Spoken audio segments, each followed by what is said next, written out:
Salut, c'est Tomboy et Monsieur Pensée Basket, j'espère que tu vas bien. Alors aujourd'hui on se retrouve sur une nouvelle vidéo, comme on a pu tous le remarquer bien évidemment. On se retrouve sur une nouvelle vidéo et c'est une vidéo particulière parce que je vais te parler de 15 choses que tu savais, peut-être pas. Peut-être mais peut-être pas, on sait pas.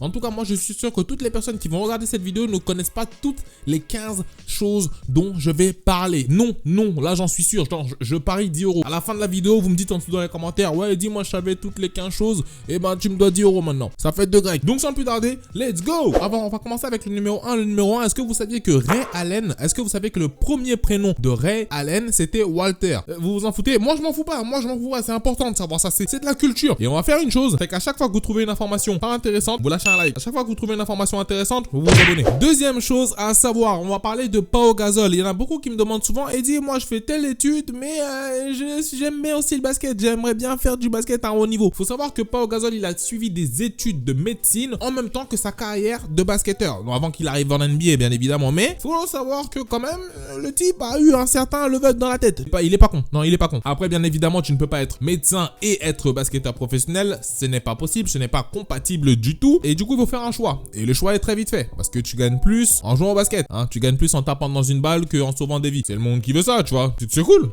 Alors on va continuer avec la troisième chose insolite, on va parler de Rasheed Wallace, le Sheed. Rasheed Wallace aka The Sheed, champion NBA en 2004 avec les Detroit Pistons. Je pense que la plupart d'entre vous ne savent même pas c'est qui parce que je sais que j'ai une communauté assez jeune sur YouTube. Il faut savoir que Rasheed Wallace, lorsqu'il a été champion en 2004 avec les Detroit Pistons, le type a demandé à ce que sa bague soit façonnée pour qu'elle lui aille sur un doigt en particulier. Le doigt du milieu, le doigt qui est communément appelé le doigt d'honneur. Oui, mesdames et messieurs, j'ai pas trop envie de lui demander pourquoi, hein. Je ne me vais pas m'hasarder là-dedans. Genre, ouais, shit, pourquoi t'as fait? Non. On sait tous pourquoi. Est-ce que t'es champion? Ouais, montre. Maintenant, on va continuer sur les joueurs, sur les anciens joueurs. On va parler de sûrement l'un des plus mythiques, hein, le monsieur 100 points. On va parler de Wilt Chamberlain. Il faut savoir que Wilt Chamberlain, avant qu'il n'arrive en NBA, il a fait il a passé un an avec les Harlem Globetrotters et il portait le numéro 13 et ce numéro 13 là a été retiré en l'an 2000 par les Harlem Globetrotters. Je pense que si vous êtes sur cette vidéo, vous savez ce que ça veut dire quand on retire un numéro dans une franchise ou dans une équipe et il fait partie du Hall of Fame. Et ouais, ok, maintenant vous allez me dire, ouais mais dis tu parles trop que des joueurs, machin chose, nanana. On va parler de la ligne à 3 points, ou plutôt, excusez-moi, je vais renommer ça, moi personnellement je l'ai renommé la ligne à Stephen Curry, parce que oui, c'est sa ligne maintenant. Il faut savoir que la ligne à 3 points, la ligne à Stephen Curry, il faut savoir que la ligne à Stephen Curry n'a pas été inventée par la NBA, mais par son ancien concurrent qui était la ABA. Si vous voulez en savoir plus sur la NBA et la ABA, dites-le moi en dessous dans les commentaires, je ferai sûrement une vidéo où je vous raconterai comment la NBA a réussi à passer devant la ABA grâce à certaines personnes, dont David Stern, etc. Mais il faut savoir que c'était la ABA qui avait mis la ligne à 3 points. La NBA n'en avait absolument pas. Et la NBA, lorsqu'elle est devenue plus grande que la ABA, elle a commencé à mettre la ligne à 3 points, la ligne à Stephen Curry en place. La première saison à laquelle cette ligne a été mise en place, c'était la saison 1979-1980. Continuons dans le basket des anciens temps. Il faut savoir que dans les premières heures du basket, je parle même pas de la NBA ou de la ABA ou de la CBA ou de la LFB ou la LNB ou la ce que tu veux. Dans les premières heures du basket aux États-Unis, c'est-à-dire outre-Atlantique, les mecs quand ils jouaient à l'intérieur de barrières, comme dans des sortes de cages. Vous voyez les City là? Ouais, c'est quasiment la même chose, voilà. Et en fait, les cages avaient été mis pourquoi? Pour que les supporters ne se blessent pas. Ouais, mais j'ai envie de te dire, les supporters ils vont pas se blesser, mais t'as vu les joueurs là quand ils courent, tu vois, ils essaient de sauver les balles en sautant, tu vois, ils sautent sur des supporters. Imagine-toi à cette époque-là, les gens sautaient sur des barrières. Ferme les yeux. Imagine-toi un City entouré de barres de fer, t'as un Shaquille O'Neal qui essaye de sauver une balle de la sortie. C'est bon, t'as imaginé? Ok, d'accord, maintenant on peut passer à autre chose.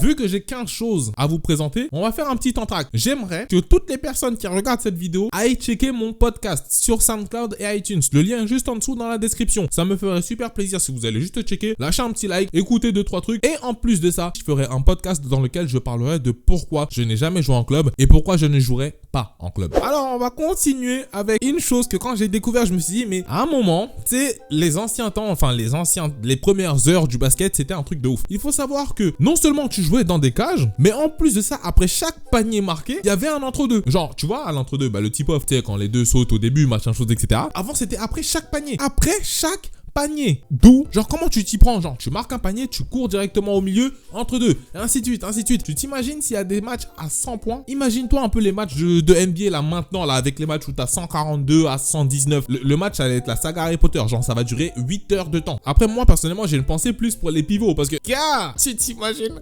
sauter autant. Déjà tu sautes déjà pendant le match, alors combien de fois en plus avec les entre-deux à chaque point marqué. Parlons un peu de joueurs on va dire anciens mais qui jouent encore au basket. Vince Carter, on sait tous que c'est l'une des plus grandes légendes des Toronto Raptors, j'ai envie de dire. Et ben il faut savoir que Vince Carter n'a pas été drafté par les Toronto Raptors, il a été drafté en 5e position par les Golden State Warriors. Après quand il a été drafté, t'as vu, les Toronto Raptors ils sont arrivés, ils ont dit vas-y gros, fais péter le bail. Genre ouais, t'as vu, fais bon. Du coup les Warriors ils ont dit ok, vas-y c'est quoi, je vais te mettre tiens, je te passe Vince Carter. Le reste c'est de l'histoire. Je vais encore vous parler de Wilt Chamberlain une dernière fois dans cette vidéo. Je sais que je vous ai déjà fatigué avec Wilt une première fois, mais on va en parler une dernière fois. Il faut savoir que Wilt Chamberlain est le seul joueur à arriver lors de sa saison rookie en NBA et à finir meilleur scoreur de la ligue. Lui il a fait du NBA 2K avant NBA 2K. Genre il s'est créé un personnage méga long, genre pivot, méga long. Genre il avait fait un an dans le neighborhood, tu vois. Les un an dans le neighborhood c'est un an avec les Harlem Globetrotters, si t'as pas capté la référence, tu vois, c'est pour le dribble, etc.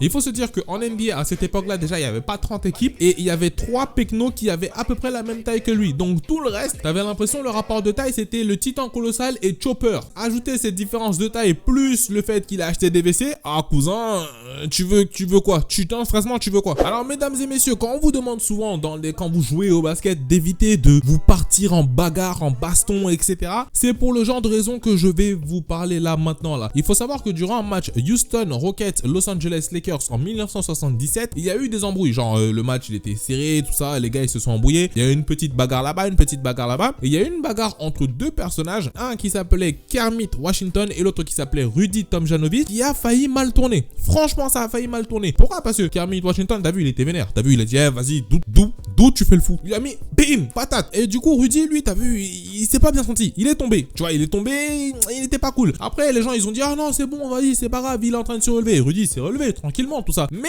après, il est encore retombé. Du coup, on l'a transféré aux urgences. Et qu'est-ce qui s'est passé? On s'est rendu compte de quoi quand on l'a transféré aux urgences? Le type avait la mâchoire déboîtée et surtout, il avait du liquide céphalo-rachidien qui coulait du cerveau. En gros, il pissait du cerveau. On va continuer un petit peu dans cette logique de il faut pas s'énerver quand on joue au basket. Enfin, il faut s'énerver, mais il faut savoir se contrôler quand on joue au basket. Il faut savoir que l'une des plus grandes suspensions de l'histoire de la NBA revient à Latrell Sprewell. En 1997, il a écopé de 68 matchs de suspension. Dans ta tête, tu te dis, il a écopé de 68 matchs de suspension, c'est sûr, il a pété une dent à un arbitre, il a gauché un supporter. En fait, il a plutôt étranglé son coach. What?